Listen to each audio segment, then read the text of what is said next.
There are only two genders, male and female. Kaya, sorry, hindi po pwedeng yung mga nagsasabi, I am a woman trapped in a man's body lang. I am a man trapped in a woman's body. Hindi po pwede at hindi mangyayari na pagdating sa langit, ikaw na ipinanganak na lalaki, pero gustong maging babae sa langit, ikaw ay magiging babae. Ikaw na ipinanganak na babae, pero gustong maging lalaki sa langit, ikaw ay magiging lalaki. Sorry, pero hindi yun mangyayari. Sapagkat hindi po pwedeng magkamali ang Diyos sa pagkalikha sa atin. But when it happens, kapag ikaw ay napunta sa langit, kapatid, you couldn't be more free. You couldn't be more happy.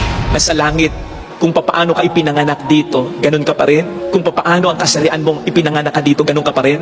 You'll be happy, I assure you. Yun ang siguradong mangyayari in your natural, original, but glorified body.